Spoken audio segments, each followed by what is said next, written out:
Halo, Assalamualaikum warahmatullahi wabarakatuh. Perkenalkan, nama saya Ranti Ramasa Fitri dengan NPM C1C023092. Saya dari kelas 4E, Program Studi S1 Akuntansi Universitas Bengkulu. Pada kesempatan kali ini, saya akan menjelaskan beberapa materi mengenai saham, obligasi, dan strategi investasinya. Baiklah, langsung saja kita ke materi tentang saham. Nah, apa sih saham itu? Saham adalah surat berharga yang menunjukkan kepemilikan seseorang atau badan hukum terhadap suatu perusahaan. Dengan memiliki saham, pemegang saham berhak atas sebagian dari aset dan pendapatan perusahaan tersebut. Saham biasanya diperdagangkan di pasar saham, dan nilainya dapat berfluktuasi tergantung pada kinerja perusahaan dan kondisi pasar. Selanjutnya adalah penilaian saham. Dalam penilaian saham ini terdapat dua nilai, yaitu nilai pasar dan nilai intrinsik. Yang pertama adalah nilai pasar. Nah, apa sih nilai pasar? Nilai pasar artinya adalah nilai saham di pasar yang ditunjukkan oleh harga saham tersebut di pasar.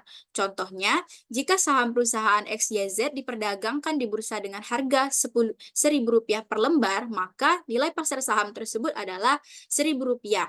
Sedangkan nilai intrinsik atau bisa juga dikenal sebagai nilai teoritis adalah nilai saham sebenarnya atau seharusnya terjadi. Contoh, setelah melakukan analisis fundamental, seorang analis memperkirakan bahwa nilai intrinsik saham perusahaan XYZ adalah Rp1.200 per lembar. Ini berarti, menurut analisis tersebut, saham XYZ seharusnya bernilai Rp1.200 berdasarkan kinerja dan prospek perusahaan. Selanjutnya adalah pendekatan nilai sekarang dari saham itu. Di dalam pendekatan nilai sekarang terdapat beberapa model dan juga cara menentukannya. Yang pertama adalah model diskonto dividen. Apa sih model diskonto dividen itu? Model diskonto dividen merupakan model untuk menentukan estimasi harga saham dengan mendiskontokan semua aliran dividen yang akan diterima di masa yang mendatang. Selanjutnya adalah model pertumbuhan nol. Model pertumbuhan nol di mana bahwa dividen yang dibayarkan diasumsikan selalu sama dan tidak akan mengalami perubahan pertumbuhan sepanjang waktu. Selanjutnya adalah model pertumbuhan konstan. Artinya, di mana penentuan nilai saham, jika dividen yang akan dibayarkan mengalami pertumbuhan secara konstan selama waktu yang tak terbatas. Selanjutnya adalah model pertumbuhan tidak konstan, di mana penentuan nilai saham jika dividen yang akan dibayarkan mengalami pertumbuhan secara tidak konstan. Selanjutnya adalah menentukan return yang disyaratkan. Untuk menentukan tingkat return yang disyaratkan pada saham, suatu premi risiko ditambahkan pada tingkat return untuk aset bebas risiko. Nah, rumusnya adalah K sama dengan tingkat return bebas risiko ditambah dengan premi risiko. Selanjutnya adalah menentukan tingkat pertumbuhan. Salah satu cara untuk mengestimasi tingkat pertumbuhan dividen adalah dengan menggunakan laba perusahaan atau yang biasa kita kenal sebagai tingkat berkelanjutan. Nah, ini didapat dengan cara mengalihkan ROE dan tingkat laba ditahan. Selanjutnya adalah pendekatan saham. Dalam pendekatan saham, ini terbagi menjadi beberapa pendekatan ya. Pendekatan yang pertama adalah pendekatan model diskonto. Apa sih pendekatan model diskonto itu? Pendekatan model diskonto adalah metode penilaian yang digunakan untuk menentukan nilai sekarang dari arus kas yang diharapkan di masa depan. Nah, pendekatan ini berfokus pada prinsip bahwa nilai uang saat ini lebih berharga dari nilai uang di masa depan. Nah, karena potensi pengembalian yang dapat diperoleh dari investasi tersebut. Oleh karena itu, arus kas yang akan diterima di masa depan harus didiskontokan ke nilai saat ini menggunakan tingkat diskonto yang sesuai. Selanjutnya adalah pendekatan price earning ratio atau PER. Pendekatan price earning ratio atau PER ini adalah metode yang digunakan untuk mengukur nilai suatu saham dengan membandingkan harga saham atau earning per share yang dihasilkan oleh perusahaan. Nah, price earning ratio ini memberikan gambaran tentang seberapa banyak sih investor bersedia membayar untuk setiap unit laba yang dihasilkan oleh perusahaan. Ini adalah salah satu rasio yang paling umum atau yang paling sering digunakan dalam analisis fundamental untuk menilai valuasi saham. Nah, ada juga pendekatan penilaian saham lainnya yang biasa digunakan. Yang pertama ada rasio harga nilai buku, yaitu adalah rasio yang membandingkan harga pasar saham dengan nilai buku per saham perusahaan. Nilai buku adalah nilai total aset perusahaan dikurangi total liabilitas. Rasio ini memberikan gambaran tentang seberapa banyak investor bersedia membayar untuk setiap unit nilai buku perusahaan. Pendekatan selanjutnya adalah rasio harga aliran kas. adalah rasio yang membandingkan harga saham dengan aliran kas per saham yang dihasilkan oleh perusahaan. Aliran kas ini biasanya diambil dari laporan arus kas dan mencerminkan kemampuan perusahaan untuk menghasilkan kas dari operasinya. Dan pendekatan selanjutnya adalah Economy Value Added atau EVA adalah ukuran kinerja keuangan yang menunjukkan seberapa banyak nilai yang diciptakan oleh perusahaan setelah memperhitungkan biaya modal. Nah, EVA ini mengukur keuntungan yang dihasilkan di atas biaya modal yang digunakan untuk menghasilkan keuntungan tersebut. Setelah kita belajar tentang pendekatan saham, sekarang kita mempelajari tentang strategi portofolio saham. Di dalam strategi portofolio saham ini dibagi menjadi dua. Yang pertama ada strategi pasif. Nah, apa sih strategi pasif itu? Di dalam strategi pasif, mereka percaya bahwa si investor itu percaya bahwa harga yang mencerminkan nilai intrinsik saham. Mohon maaf, saya ulangi bahwa di dalam strategi pasif, para investor itu bahwa strategi ini yang percaya bahwa harga yang mencerminkan nilai intrinsik saham tersebut. Selanjutnya adalah strategi pasif juga bisa diartikan sebagai tindakan investor dalam membentuk portofolio saham yang merupakan replikasi kinerja indeks pasar. Di dalam strategi pasif ini ada beberapa strategi dalam melakukannya. Yang pertama ada strategi beli dan simpan. Nah, maksud dari strategi beli dan simpan ini adalah di mana investor membeli sejumlah saham dan tetap memegangnya dalam waktu tertentu. Maksudnya adalah tetap membeli dan memegangnya itu adalah bagaimana investor melihat bahwa harga saham itu apakah naik dan apakah sedang turun. Nah, mungkin ketika harga saham itu naik akan dijual, namun ketika harga saham itu turun maka investor akan mengambil kebijakan dengan memegangnya atau menyimpan saham tersebut. Nah, selanjutnya adalah strategi mengikuti indeks, di mana investor berharap kinerja investasinya pada sekumpulan sekuritas sudah merupakan duplikasi dan kinerja indeks pasar. Dari strategi pasif, sekarang kita masuk ke strategi aktif. Nah, apa sih maksud dari strategi aktif ini? Strategi aktif adalah di mana investor berusaha memperoleh hasil yang lebih tinggi dibandingkan return yang diterima sesama investor lainnya. Di dalam strategi aktif ini terdapat beberapa cara. Yang pertama ada pemilihan saham. Dalam hal ini, investor secara aktif melakukan analisis dan pemilihan saham-saham terbaik, yaitu yang memberikan hubungan tingkat return risiko yang terbaik dibanding alternatif lainnya. Selanjutnya adalah rotasi sektor dalam strategi aktif. Aktif saham adalah pendekatan investasi yang melibatkan pergeseran alokasi dana dari satu sektor industri ke sektor lainnya berdasarkan siklus ekonomi. Nah, strategi ini hanya bisa dilakukan oleh investor yang berada dalam negeri saja. Selanjutnya adalah strategi momentum harga. Nah, di mana investor akan mencari momentum atau waktu yang tepat pada saat perubahan harga yang terjadi bisa memberikan keuntungan bagi investor melalui tindakan menjual atau membeli saham. Seperti yang sudah saya sebutkan sebelumnya, misalnya harga saham itu naik atau turun. Nah, ketika naik bisa jadi investor akan melakukan penjualan terhadap saham tersebut. Namun ketika turun bisa jadi perusahaan akan membeli saham sebanyak-banyaknya karena berharap bahwa di kemudian hari saham itu akan naik. Baiklah, setelah kita mempelajari strategi portofolio saham, selanjutnya kita akan mempelajari tentang obligasi. Di dalam obligasi ini terdapat dua obligasi, yaitu obligasi perusahaan dan obligasi negara. Yang pertama kita akan membahas tentang obligasi perusahaan. Apa sih obligasi perusahaan itu? Obligasi perusahaan merupakan sekuritas yang diterbitkan oleh suatu perusahaan yang menjanjikan kepada pemegangnya pembayaran sejumlah uang tetap pada suatu tanggal jatuh tempo di masa mendatang disertai pembayaran bunga secara periodik.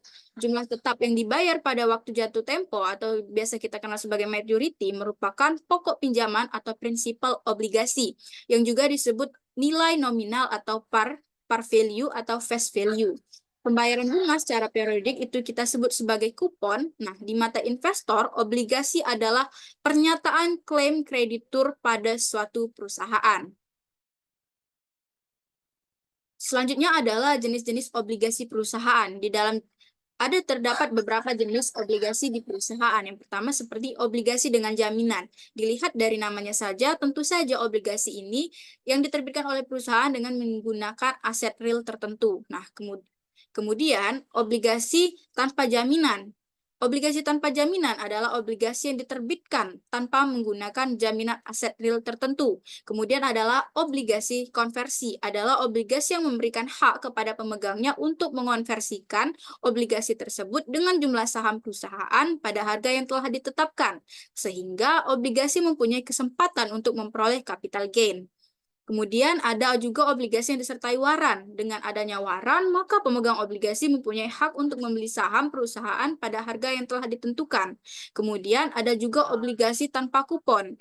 Adalah obligasi yang tidak memberikan pembayaran bunga.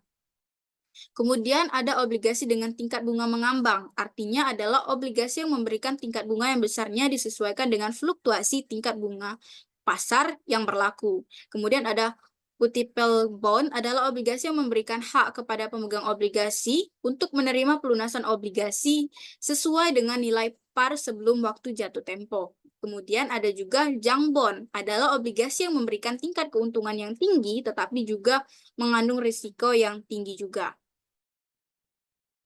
Dan jenis obligasi perusahaan yang terakhir adalah sovereign bond, adalah obligasi yang diterbitkan oleh suatu negara yang dalam mata uangnya sendiri, tetapi dijual di negara lain dalam mata uang negara tersebut. Nah, misalnya seperti kita negara Indonesia menerbitkan obligasi dengan mata uang kita yaitu rupiah, tapi juga kita bisa menjual ke negara lain seperti misalnya Malaysia, namun dalam mata uang Malaysia yaitu ringgit.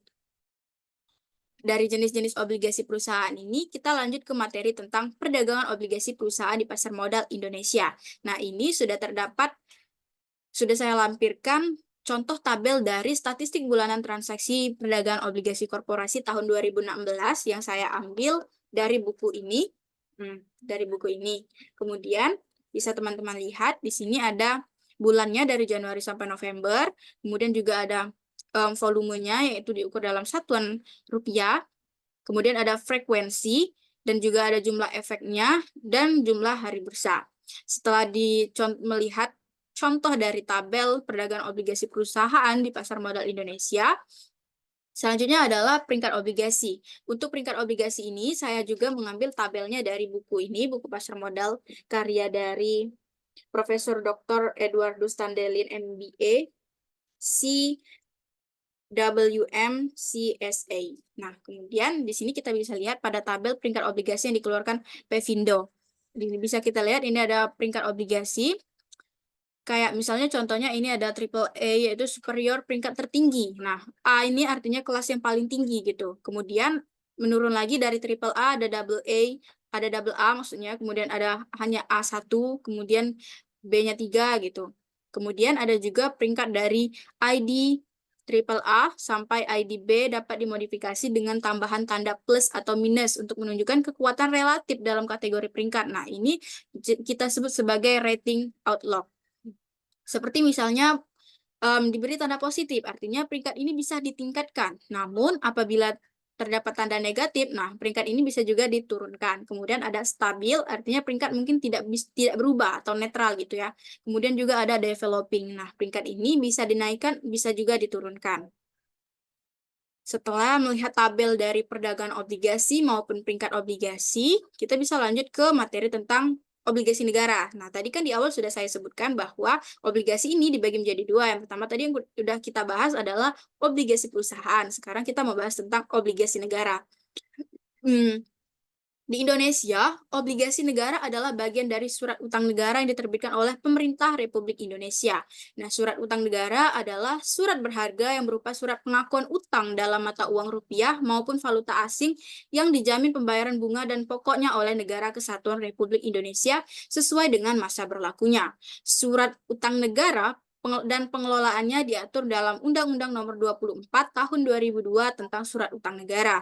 Nah, secara umum surat utang negara ini dapat dibedakan menjadi dua jenis. Yang pertama ada surat perbendaharaan negara atau SPN, yaitu surat utang negara yang berjangka waktu sampai dengan 12 bulan dengan pembayaran bunga secara diskonto. Nah, jenis yang kedua adalah obligasi negara atau ON, yaitu surat utang negara yang berjangka waktu lebih dari 12 bulan. Nah, kalau tadi ada yang berjangka waktu sampai dengan 12 bulan, namun di obligasi negara ini adalah jangka waktunya lebih dari 12 bulan.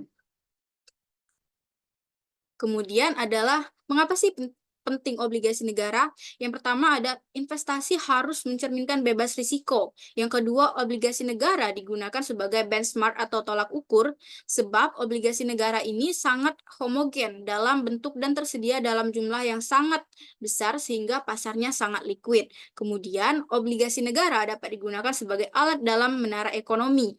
Obligasi negara diharapkan dapat memudahkan pricing dan evaluasi obligasi baik di pasar primer maupun pasar sekunder. Dan yang terakhir adalah obligasi negara dapat menjadi alat manajemen risiko. Setelah kita mengetahui mengapa sih pentingnya obligasi negara, selanjutnya kita akan mempelajari mengenai penerbitan dan perdagangan obligasi negara. Obligasi negara, dalam penerbitan obligasi negara ini dibagi menjadi dua. Yang pertama ada obligasi negara berbunga tetap, yaitu obligasi negara seri FR atau fixed rate. Kupon obligasi ini telah ditetapkan ketika diterbitkan. Contohnya adalah obligasi negara tahun 2005 seri FR 0028 dengan tingkat kupon 10%. Bunganya itu sudah ditetapkan di awal, yaitu 10% itu. Kemudian ada juga obligasi berbunga mengambang, yaitu obligasi negara seri VR atau variable rate. Tingkat kupon mengambang ini ditentukan berdasarkan acuan tertentu seperti tingkat bunga sertifikat Bank Indonesia atau SBI. Kita ambil contohnya adalah obligasi pemerintah obligasi pemerintah bulan Mei tahun 1999 seri VR 0011 yang pada bulan Juli 2006 mempunyai tingkat kupon 12,15816%. 12,15816% inilah yang disebut sebagai bunga mengambang tadi.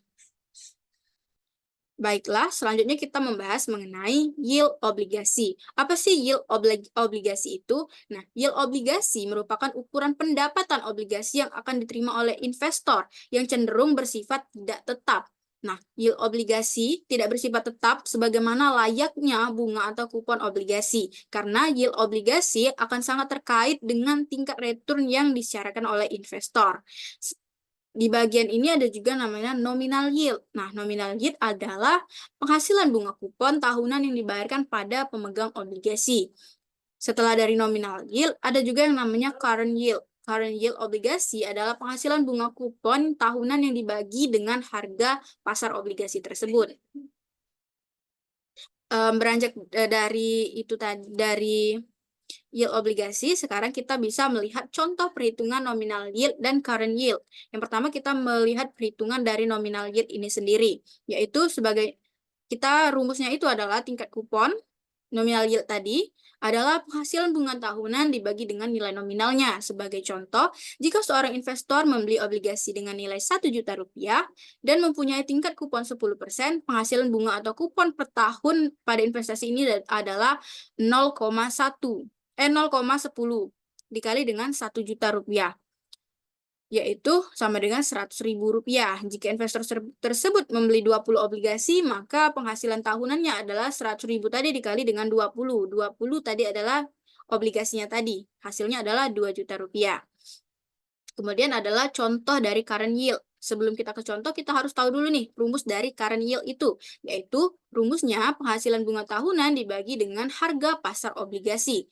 Sebagai contoh, sebuah obligasi mempunyai nilai nominal 1 juta rupiah dengan tingkat kupon 12% dibayar 2 kali setahun. Seorang investor membelinya pada harga 95,00. Dua angka di belakang koma itu artinya adalah 95, artinya persen. Jadi 95,00 artinya adalah 95% dari nilai nominal. Current yield-nya adalah 0,12, yaitu 12% tadi kita jadikan desimal dikali dengan 1 juta rupiah. Kita bagi dengan buka kurung 0,95 dikali dengan 1 juta rupiah. Sama dengan hasilnya adalah 0,1263 yang akhirnya kita presentasikan menjadi 12,63%. Jika harga pasarnya adalah 105, maka current yield-nya adalah 120.000 itu kita bagi dengan 1.050.000. Atau jika dipresentasikan menjadi 11,43%. Setelah kita melihat contoh perhitungan nominal yield dan current yield, selanjutnya kita akan membahas tentang penilaian obligasi. Di dalam penilaian obligasi ini terdapat 3, yaitu premium bond. Apa sih premium bond itu? Yaitu obligasi dengan harga yang lebih tinggi daripada nilai nominalnya. Selanjutnya adalah diskon bond. Apa sih diskon bond itu? Diskon bond di mana obligasi dengan harga lebih rendah daripada nilai nominalnya. Selanjutnya adalah par bond. Obligasi dengan yaitu obligasi dengan harga sama dengan nilai nominalnya. Atau bisa juga disebut sebagai stabil gitu ya. Setelah kita mempelajari penilaian dari obligasi, selanjutnya kita membahas tentang tingkat bunga dan harga obligasi. Dalam penentuan tingkat bunga dan harga obligasi ini terdapat 4. Yang pertama adalah jika yield di bawah tingkat kupon, harga obligasi akan lebih tinggi dibanding nilai parnya atau harga preminya. Yang kedua, jika yield di atas tingkat kupon, maka harga obligasi akan lebih rendah dari nilai parnya atau harga diskon. Selanjutnya, yang ketiga, jika yield sama dengan tingkat kupon yang diberikan, maka harga obligasi tersebut akan sama dengan nilai parnya. Dan yang terakhir adalah hubungan antara harga yield tidak berbentuk garis lurus, tetapi membentuk sebuah kurva cekung. Jika yield turun, maka harga akan meningkat dengan kenaikan marginal yang semakin kecil. Sebaliknya, jika yield naik, maka harga obligasi akan turun dengan penurunan nilai marginal yang semakin kecil. Selanjutnya ada juga materi tentang durasi. Nah, di durasi ini mengukur rata-rata tertimbang maturitas aliran kas obligasi berdasarkan konsep nilai sekarang atau present value. Dengan demikian, durasi suatu obligasi adalah sama dengan jumlah tahun yang diperlukan untuk bisa mengembalikan harga pembelian obligasi tersebut. Nah, hal ini dilakukan dengan cara menghitung nilai sekarang aliran kas yang bisa diperoleh dari obligasi tersebut hingga mencapai sebesar pembelian obligasi tersebut. Selanjutnya adalah strategi investasi obligasi. Di dalam strategi investasi obligasi ini adalah ada yang namanya pengelolaan portofolio obligasi. Di dalam pengelolaan portofolio obligasi ini ada beberapa hal yang harus kita ketahui. Yang pertama adalah pemahaman mengenai pasar obligasi. Dalam pertumbuhan ekonomi yang lambat, tingkat bunga akan cenderung turun dan harga obligasi akan naik.